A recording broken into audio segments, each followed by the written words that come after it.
Welcome to the Investor Chat Box, where we discuss current events that might affect the financial markets. We discuss terms and definitions that relate to the financial markets. We can chat about what's going on and how it affects the financial market. If you like the content, you can subscribe to the page, put a comment below. If I miss anything that you feel like might be useful to people that are a part of the group, at the end of the day, we're just here trying to share knowledge and uplift each other, so we can do whatever we can to be financially stable. That's the goal at the end of the day, share knowledge. So subscribe, hit the like button, add a comment below. We all need the support, so we support the channel, Investor Chat Box. So today's topic is 5 things that can be done to prepare for a recession.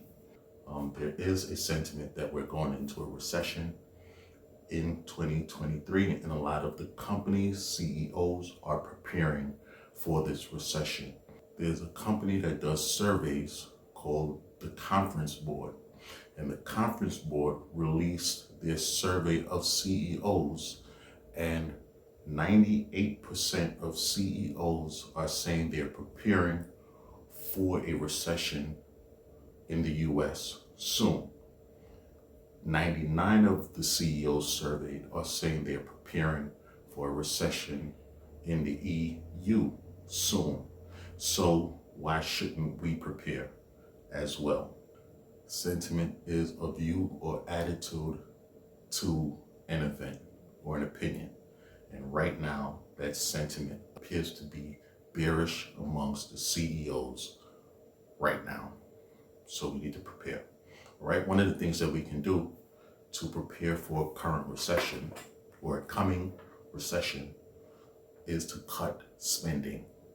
Consider reducing spending on unnecessary activities or items. You decide what is unnecessary. You decide what items you may not need right now that you may need to cut, so you can hold on to as much money as possible so you can prepare for this coming recession. Possibly, if we have one, right? 1, delay major purchases like cars, houses. Consider preparing more meals at home as opposed to ordering out. There's another article in Forbes that says people spend 5 times more money on delivery and dining out than they would if they were to prepare meals at home. So think about that. Consider calling your cell phone company to see if you can decrease your cell phone bill. Yes, we need to stay in communication. Yes, we need our cell phone. We're always on the go. But a lot of these cell phone companies offer things like family plan bundles, auto pay discounts, paperless discounts, things that you can do to just, cut down spending a little bit going forward, which in turn means you actually have a little bit more money to do something with, right? Second major thing that you need to do in preparation for a recession is to start an emergency fund. This is the tough one, right? Start an emergency fund. There's a saying that people need to budget between 3 to 12 months of funds in the event of an emergency. 3 to 12 months of living expenses, money for food, money for clothing, money for rent or your mortgage, transportation back and forth to work if you're driving, gas money, insurance, certain things that you can't avoid having to spend money for.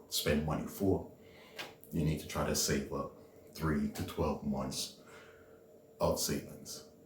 Sounds easy, right? I wouldn't say so, for some people. But I guess the best thing to do is, even if you just started little, just putting $5 every paycheck, $10 every paycheck, whatever you can every single paycheck down into this fund without touching it. It's better to have something saved for an emergency than to have nothing saved. Because if the recession comes, there's nothing you can do at that point. So it's best to start preparing right now, little by little. Number 3, reduce high interest debt, and credit cards. All right, credit cards right now, the average cost of interest on a credit card average is about 16.27%. So every $100 that you put on that credit card, you would have to pay them back $16.27. So pay down on high interest debt. Talking about interest, some people can't avoid buying a car. They need transportation.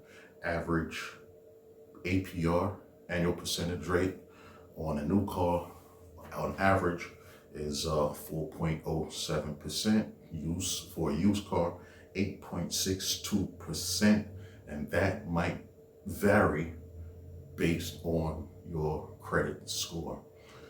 So it's best to, first of all, go back to number 1 and maybe avoid those purchases right now. But if you have to, it's best to shop around, contact your loan institution and find out what they're offering for a new or used car APR for a new or used car, as opposed to walking into a dealership and using whoever they do business with, because they might charge you more.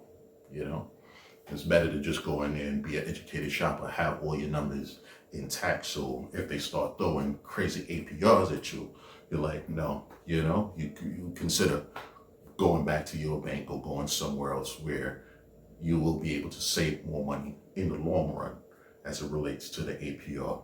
So now we're going to go into 4. Look into debt relief programs. There are a lot of programs that's out there. I'm sure people have hit you up. I'm sure possibly a friend has told you about it, or you've received the email. Not saying that everything is 100% legit, but there are programs that are available to you. So you could possibly look into programs like debt consolidation, debt settlement options. Some companies are just saying, you know what, we don't want to keep on calling for our funds. So give me an offer. I'll counter that offer. We can settle on a particular amount and we can clear the debt away. So these are options that you might have if you reach out to some of these debtors to get rid of debt or debt relief, or you can hire somebody that's more experienced in that area of finances, and maybe they can help you out to just do everything for you for a fee. There's also debt deferment programs. So again, consider all of these options to reduce or eliminate debt. 5. You can start a business or a side hustle. Some of these things that you might be interested in doing, you've just been doing as a hobby, little by little, you may have a little bit more time. Start putting more energy into building those side hustles into potentially a business if you're able to. Unfortunately, as a part of the definition of a recession, historically is also high unemployment rates and high layoffs. So hopefully not, but if you are one of those individuals that have got caught up into that layoff group of people, you may have more time to invest in starting up your own income source, your business or your hustle.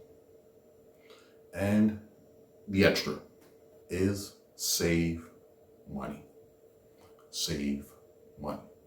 It sounds easy, It may not be, obviously, but we have to do it. We need to consider the bigger picture, and the bigger picture is preparation for a downturn in the economy. Smash that like button. We need the support. Invest the chat box. Help the channel out. We offer this information free. We're doing a lot of research, and we just want to help everybody out. So please just smash that like button.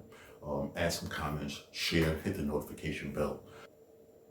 So along with saving, whatever is left over, after completing these 5 steps, consider putting it in investments, into financial instruments. You consider what are the best financial instruments for you: CDs, money market, bonds, whatever. But you consider what is best for you. Everything that I'm saying right now is not financial advice or an indication for you to buy or sell anything. But, do your due diligence, use the information, and hopefully, at the end of the day, you make investments and they're fruitful. Because there is a saying that most millionaires are made during a recession. Meaning, when the economy drops, there are people that come in, have their money prepared. They come into the market, buy companies when they're at their lowest value and lowest price, and then they sit and wait. When the economy rebounds, they're able to enjoy the fruit of just waiting, just waiting and allowing the economy to do what it has done historically, right? So consider all of these options. Like I said, a lot of these CEOs of these major companies are preparing for a recession. Why shouldn't we? All right?